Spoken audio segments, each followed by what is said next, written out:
Damai sejahtera dan kasih setia Allah Bapa dan Anaknya Tuhan Yesus Kristus dan Roh Kudus kiranya menyertai saudaraku.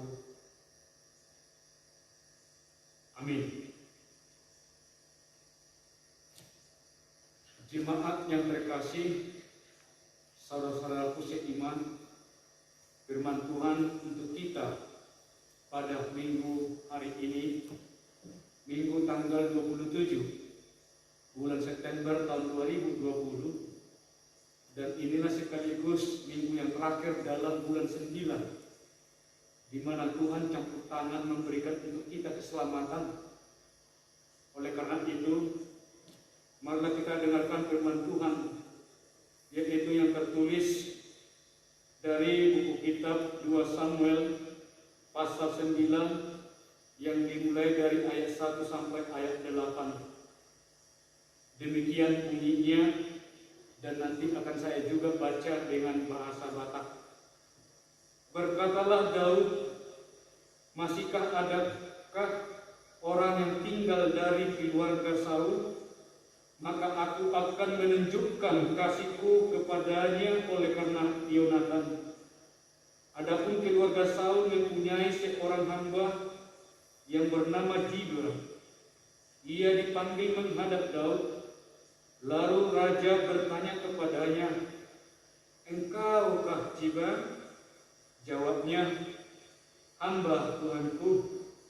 Kemudian berkatalah raja, "Tidak adakah lagi orang yang tinggal dari keluarga Saul? Aku hendak menunjukkan kepadanya kasih yang dari Allah."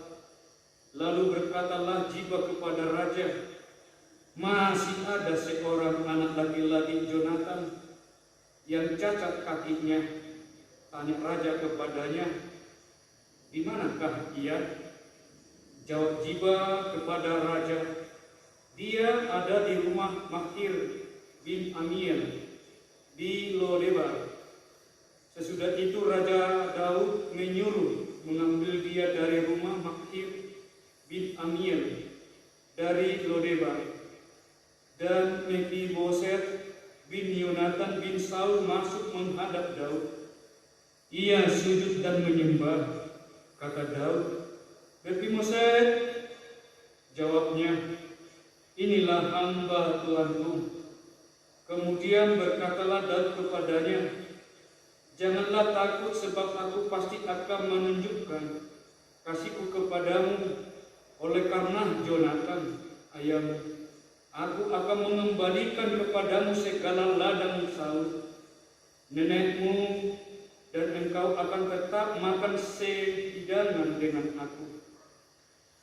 Lalu sujudlah Mephiboset dan berkata, "Apakah hambamu ini sehingga engkau menghiraukan anjing mati seperti aku?" Demikian bunyinya, saudaraku, dan saya baca bahasa Batak. Demikian juga katanya, "Dungi ninasi David mak managasi.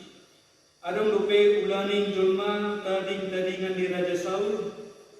Asa bubayan asiniro hatu ibana ala si Yonatan. Jadi adong masada na poso isi bagas ni si Saul na hina na marbuar si Ziba. Gabi tarjo ibana tu jolo ni si David. Dunginin na rajay mamandok ibana. Ate he hodo si Ziba na posong dua din na ibana. Dumidok rajay ma. Ate he adong dope jolma tarik-tadingan si Saul. Asa bubayan tu ibana asni roha siat ibana. Jadi ni nasi Ziba mamadok rajai. Adong dope sada anak si Yonatan fak na duasak. Dungi na rajai mamadok ibana. Di dia ibana. Gado si Ziba mamadok rajai. Ida ma. Di Lodebar dok ibana. Seorang tumakir anak nisi Amiel. Dungi disuruh Raja David suruhanna mangalap ibana sebagas nisi Makir. Anak nisi Amiel di Lodebar. Jadi dum sahat si Mephiboset anak si Jonathan tubuh si Saul tujol si David manuk kak mak ibana tutalo marsoba alai si David man ale nepi bose kebido ibana man diso doau na posong dumido si David muset ibana unang ko Maria ay ikot baheno tuho asiniroha alani si Jonathan amang ikon paula waktu tuho sudi gola ni Saul okumi jalan ikut toktong po sa tanganan dobot au jadi masuk banget ibana didok tungki sema pola au na kosong upahen pola dopak konom mudiang namake somon au awon ido sahakna. Bapak dan Ibu saudaraku yang seiman,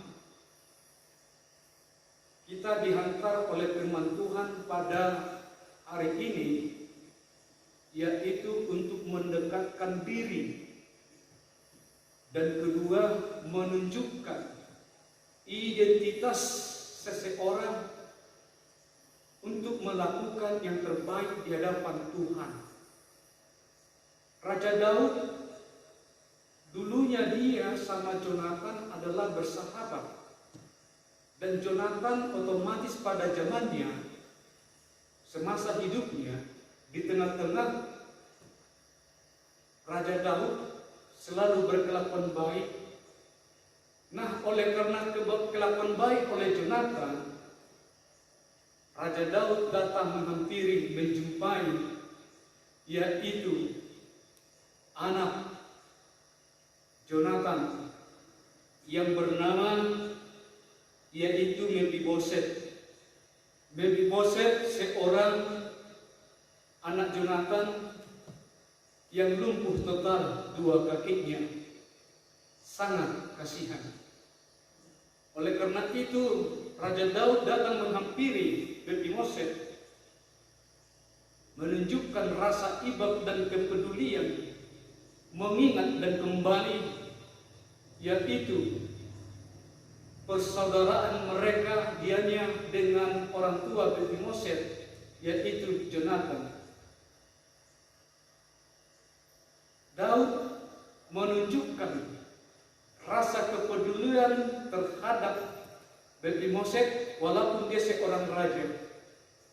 Artinya bagi Daud tidak ada pembedaan latar belakang masyarakat atau bangsa atau seseorang, identitas seseorang bagi hadapan dirinya sendiri. Nah, oleh karena itu saudaraku yang seiman, kita dihantar dalam firman Tuhan kita pada hari ini yang suatu mengajak kita bagaimana kita supaya berkesinambungan mampu menunjukkan yang terbaik di hadapan Tuhan. Apapun itu status, jabatan kita, keberadaan kita, Tuhan selalu mengamanahkan, tetap memberikan yang terbaik dan harus untuk mengasihi untuk sesama umat manusia. Saudaraku yang seiman dalam nama Yesus Kristus, itu ada seorang pengusaha. Dia sudah mapan di kota metropolitan, dikunjungi oleh seorang laki-laki.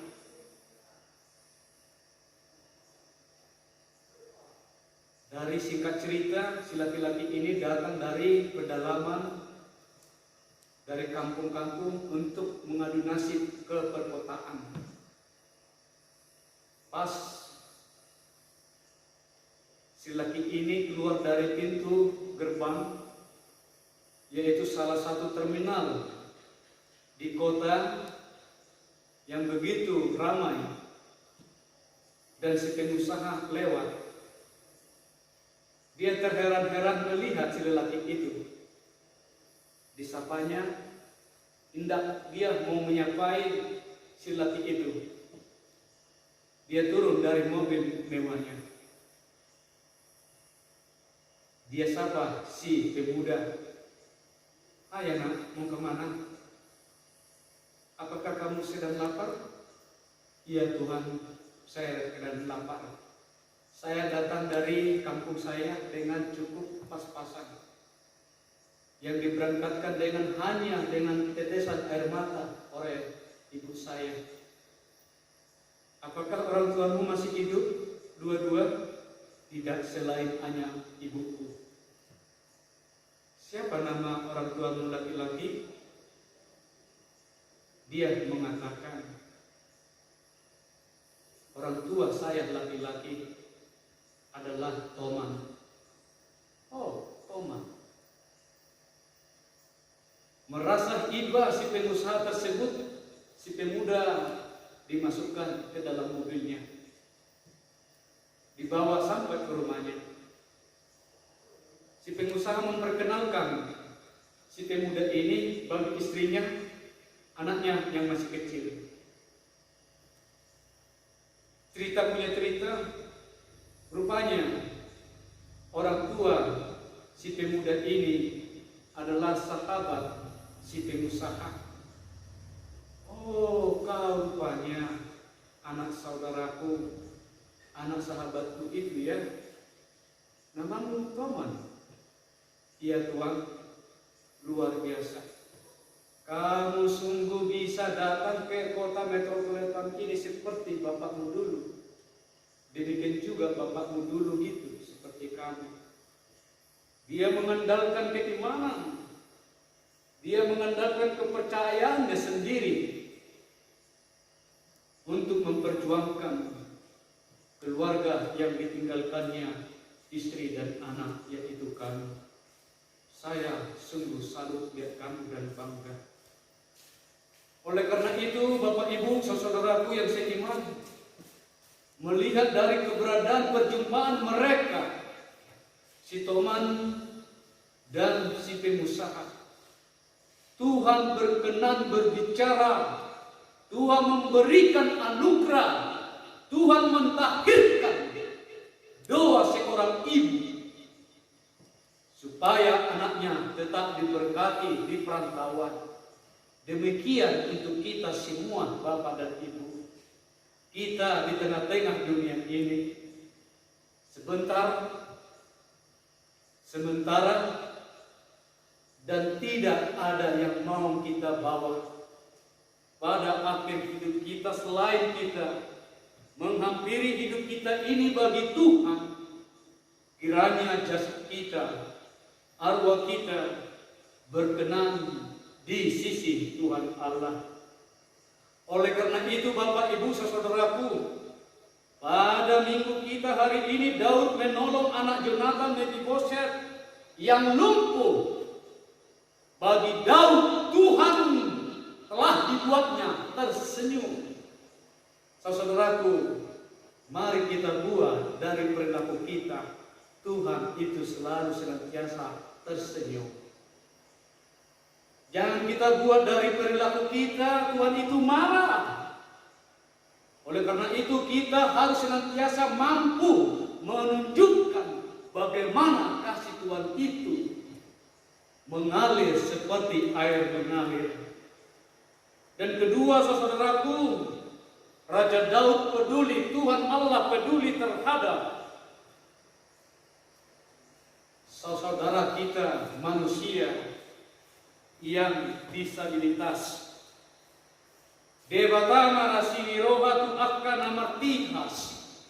Jangan sekali-sekali kita, Bapak Ibu, yang kita sempurna badan kita, tubuh kita, mencemooh, mencaci, menghina. Tadi kita sudah dengarkan seorang pengusaha. Biasanya itu pengusaha itu banyak kata-katanya, orang-orangnya sombong, apalagi bininya, istrinya, bahkan anak-anaknya. Tapi dalam nas firman Tuhan kita ini, jangan terus kita menuduh. Jangan salah kita untuk prasangka yang buruk terhadap seseorang. Tidak semua manusia, tidak semua pengusaha, tidak semua orang yang kaya selalu menunjukkan keegoisan, kemarahan, menyepelekan orang-orang yang terlena, terlebih bagi saudara kita yang miskin. Bisa saya katakan saksi hidup saya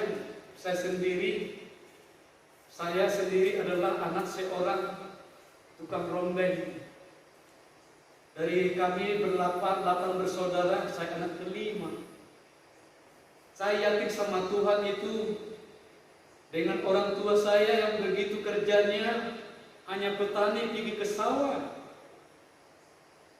Tapi melalui dari doa isi tetesan air mata kedua orang tuaku, saya ditakdirkan, saya diurap oleh Tuhan Allah menjadi imamnya. Saudaraku, pengalaman adalah suatu guru untuk kita hayati, dan itulah sebagai tanggung jawab untuk kita seluruh umat manusia. Kita harus mampu menunjukkan, terlebih bagi kita para hamba Tuhan yang memakai jubah kita, marilah kita tunjukkan solidaritas kita terhadap sesama tanpa membedakan, yaitu anggota jemaat yang kita layani. Jangan karena itu orangnya jemaatnya yang kaya, kita semakin bahkan tidak pernah absen untuk melihatnya. Tuhan itu tahu apa maksud dan tujuan kedatangan kita. Oleh karena itu Bapak Ibu, disinilah kita harus memampukan diri kita sebagai pelayan, bertanggung jawab, dan mampu untuk menolong, dan mampu untuk mengarahkan jemaat yang kita layani supaya mereka ikut berperan sekaligus penghuni pemilik kerajaan Tuhan. Amin. Tanggung jawab dalam nas kita hari ini, seorang raja yaitu Daud, dia selalu mau menghampiri kaum-kaum yang lemah. Salah satunya adalah yaitu anak Jonathan.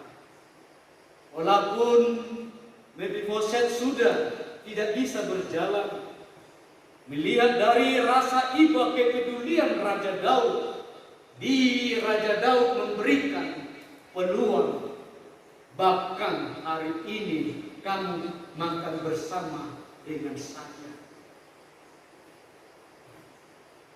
Satu dari sekian ratus juta orang yang bisa memampukan seperti perilaku Daud itu, Bapak Ibu. Oleh karena itu, Daud senantiasa diberkati oleh Tuhan. Bagaimana hidup kita? Bagaimana hidup keluarga Bapak dan Ibu? Itulah mau diangkat dalam nas kita hari ini. Peduli terhadap sesama. Amin. Ada saya ilustrasi. Sada keluarga 6 orang, 4 mah yana kona, Tongon Roma keluarga sepona pasogit. Keluarga ini 6 orang boy dohonokku berena mah naropon berena. Jadi anak itu non tulus sada mahbur, berarti paribani nano omma. Sepit sarito dipakulingi, dibuhali, tinggal di Jabri tulang nama si bawalani. Burjudo tulang nahi, burjudo na tulang nahi. Nahulanido akayanak konni tulang naido agak adom saotik do kesombongan keangkuhan alani naroi na kudus. Si bawa alima terus menaku mencipiri, mengapel dan seterusnya.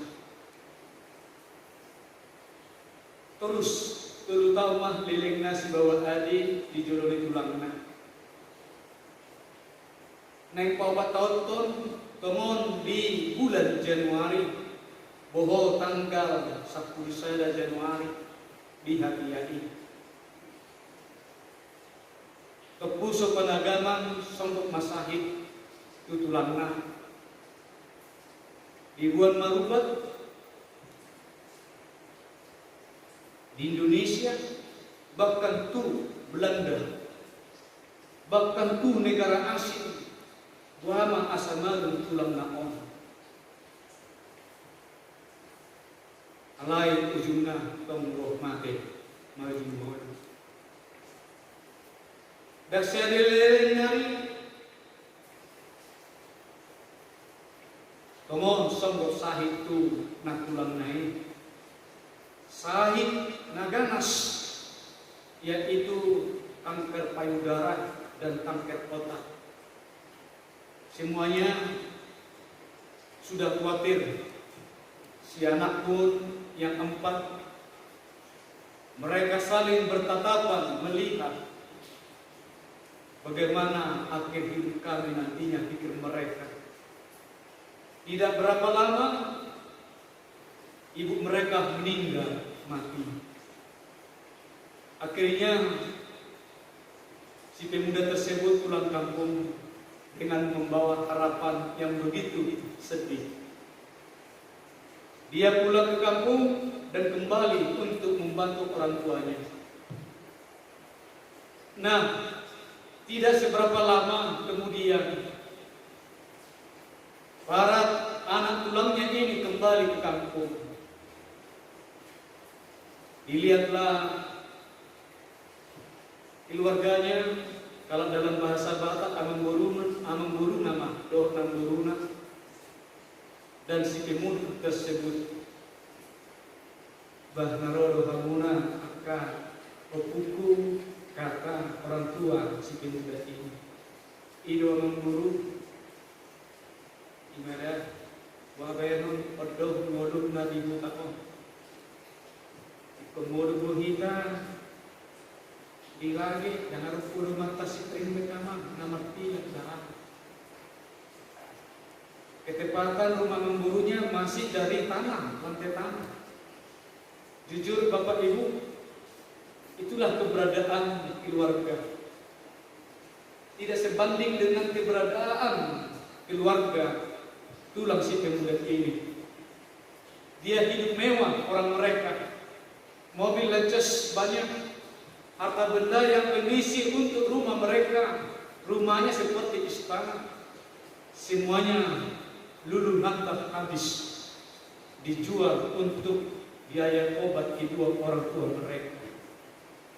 Dan pada satu hari mereka diajak oleh abang gurunya untuk ke sawah. Datang abang gurunya dikasih cangkul 1, dikasih babat 1, sama si perempuan dikasih, yaitu priuk, dalam bahasa Batak udon. Dan sebagainya, anak yang ketiga yaitu dikasih parang. Mereka berangkat semuanya membawa perkakas untuk alat pertanian dan makanan. Sampai di ladang, mereka disuruh oleh amang gurunya, kamu mencangkul, kamu membabat, kamu memotongi kayu-kayu, kamu memasak. Silakan semuanya. Dan demikian juga si pemuda yang datang ke kota itu ikut mencangkul. Tidak seberapa lama mereka capek. Istirahat di bawah satu pohon yang begitu rindang, udara yang begitu sejuk, dengan lantunan suara burung yang begitu enak didengar. Daripada waktu istirahat mereka lelah dan tertidur. Oleh karena itu Bapak Ibu, mereka semenjak orang itu sudah terbangun dari tempat tidurnya, dari bangku tidurnya, dia bertanya, Apa maksud Amang Boru untuk kami? Langsung spontan Amang Gurunya mengatakan dengan jujur, dengan air mata yang begitu yang tidak bisa henti-hentinya. Betapa pedihnya dulu kalian berbuat untuk anakku ini, lahirmu ini. 3 hari 3 malam anakku ini tidak kalian kasih makan. Tapi sekarang itu tidak akan saya balas dendam itu kalian. Itulah hidup pertanian, itulah arti hidup yang di desa seperti yang kita ini. Mendengar dari perkataan Amang Gurunya ini, mereka semuanya sujud, bertatap muka, dengan bibir begitu gemetar-gemetar. Artinya, saya sudah salah, sudah terlambat. Oleh karena itu Bapak Ibu, kita harus mampu membuat dari perilaku, dari keberadaan, dari status kita, Tuhan itu, Yesus itu selalu tersenyum. Mari kita buat kehadiran kita bagi sesama untuk manusia tersenyum. Jangan kita buat diri kita ini menjadi bumerang. Tapi harus mampu kita membuat kehadiran pribadi kita, apalagi selaku kita pelayan atau pemimpin. Jangan pemimpin yang diktator, tapi pemimpin yang akurat, yang peduli sama sekali untuk masyarakat. Seperti kita yang sudah berumah tangga, peduli terhadap keluarga, istri dan anak. Itulah sebagai tanggung jawab dan tugas kita masing-masing. Dan oleh karena itu Bapak dan Ibu, kita diperlihatkan pada situasi zaman sekarang ini, kita ditantang perlawanan yang begitu, yang tidak seimbang. Si corona belum mati, tapi hasil karya Tuhan sudah di atas jutaan jiwa yang sudah mati. Kita harus mampu mengerahkan, membantu saudara kita yang kurang mampu Bapak Ibu. Seperti yang sudah kita buat oleh gereja HKBP Janji Pola ini. Membagi, memberikan pertolongan, penyelamatan, dukungan kasih untuk jemaat-jemaat kita. Adakah rasa sosial untuk kita Bapak Ibu terhadap saudara kita? Apalagi sekarang ini para medis kita sudah banyak yang mati, wafat secara khusus. Dokter, perawat dan bidan. Ketepatan satu dari antara mereka tugas sekarang itu adalah putri saya, anak saya, yang setiap hari saya doain.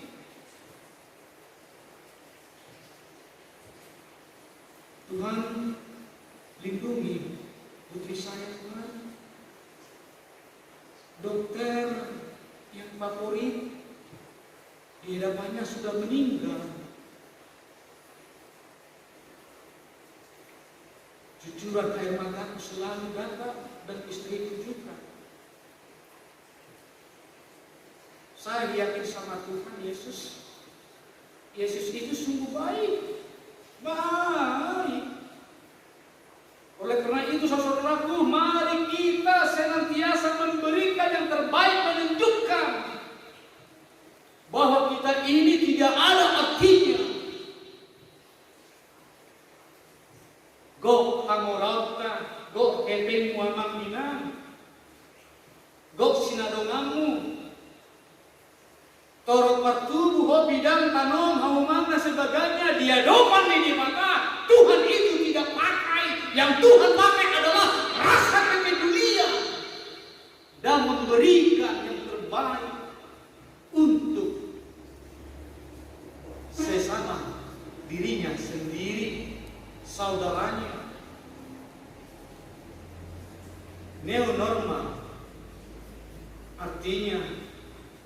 dikembalikan dari semula. Bukan itu maksudnya.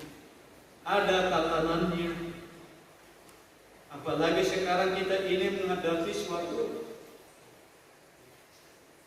orang tanpa gejala, OTG. Itu yang sekarang kita hadapi sekarang ini, Bapak dan Ibu, dari Sabang sampai Merauke, bahkan dunia. Oleh karena itu merasa simpati, terpujilah Bapak kita, Presiden kita Jokowi. Wah, saya selaku pendeta HKBP, terima kasih untuk pimpinan negara kita RI1. Demikian juga para menteri peduli, gubernurnya, gubernur kita Edi Sumatera Utara, demikian juga bupati saya Kabupaten Tapal Utara, dan camat saya Nelson Manuru, dan kepala desa yang ada di lingkungan ini.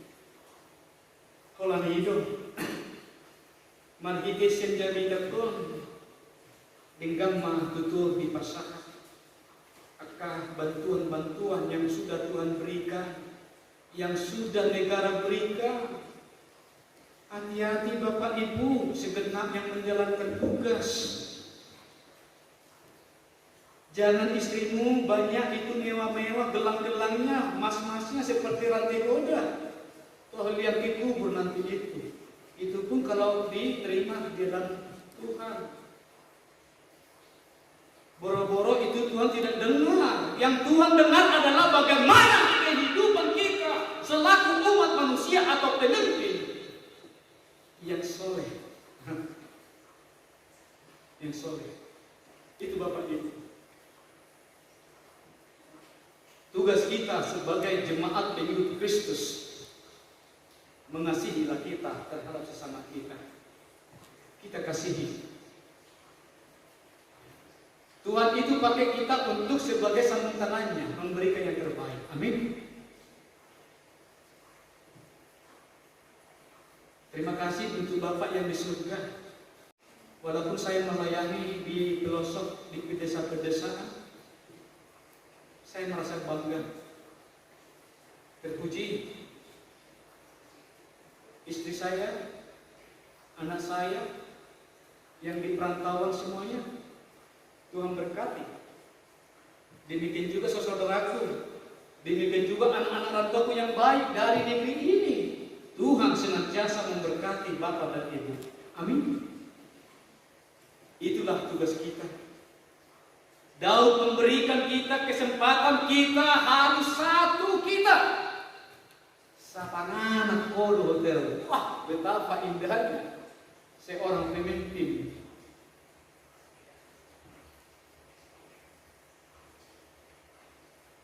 Daud tidak melarang. Seperti yang dikatakan oleh Yesus. Nasa nabi na muna tusada dadana emiton somonido nabi na muna Tuhan. Siapa yang memberikan yang terbaik selama hidupnya, Tuhan akan berkati. Amin. Kita berdoa. Terima kasih ya Bapa. Puji dan syukur saya ucapkan, kami ucapkan bagimu.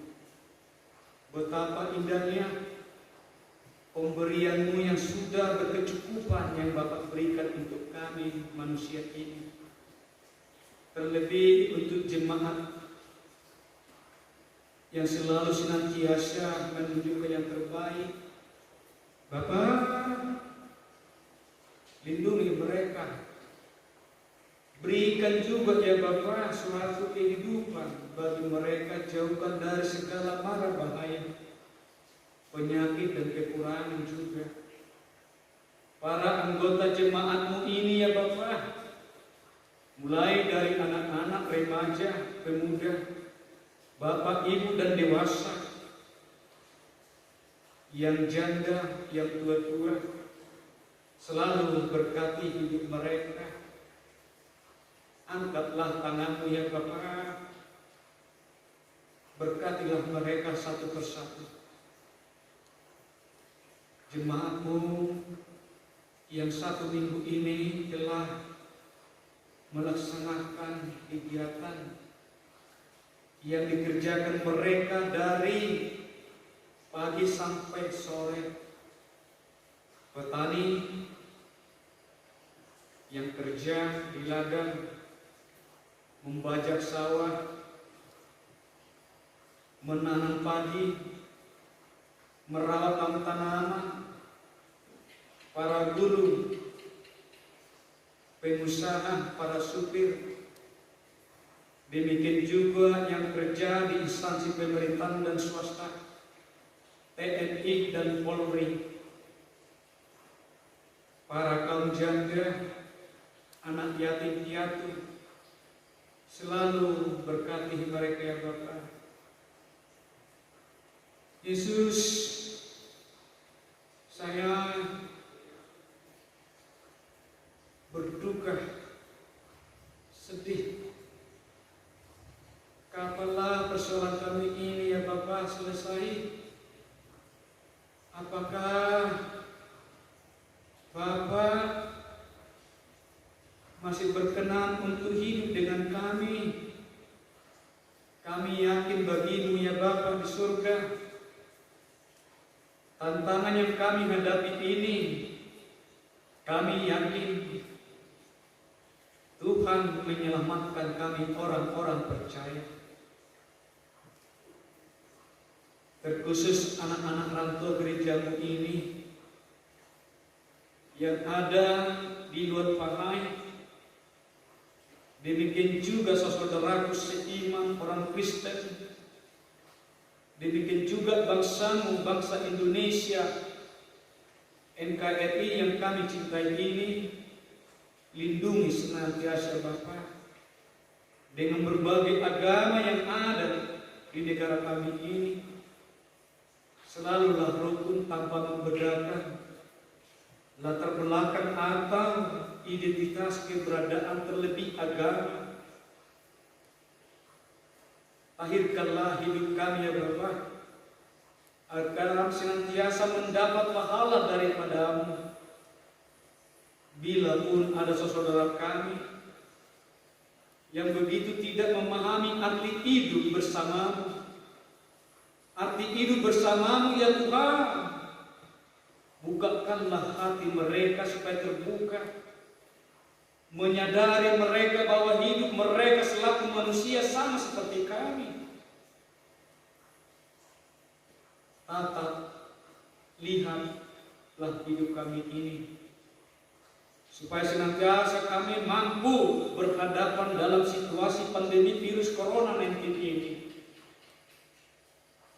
Secara dunia sudah berjuta jiwa yang meninggal. Secara dari negeri kami, negara kami,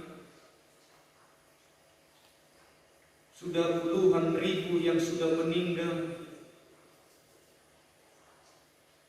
Kuatkanlah para saudara kami yang menghadapi musibah. Demikian juga masyarakat seperti kami ini juga menyadari, supaya kami mau menuruti prosedur yang sudah pemerintah amanahkan untuk kami, supaya jangan menyepelekan. Tuhan Yesus, padamu-lah kami sampaikan seluruh pelayanan ini. Demikian juga ya Bapa, secara khusus gerejamu HKBP, kiranya berkati seluruh hamba-hambamu, para pendeta, guru huria, Bibel Flow, Diakonis, Evangelis, dan Sintua, senantiasa tekun, giat beribadah, dan taat dalam pelayanan, dan jujur, dan ada rasa kepedulian antar sesama, tanpa untuk mementingkan kepribadian masing-masing, akan tetapi ada rasa kepedulian tanggung jawab untuk menyelamatkan, untuk memberikan yang terbaik di hadapan jemaat-Mu yang dilayani. Hapuskanlah dosa kami.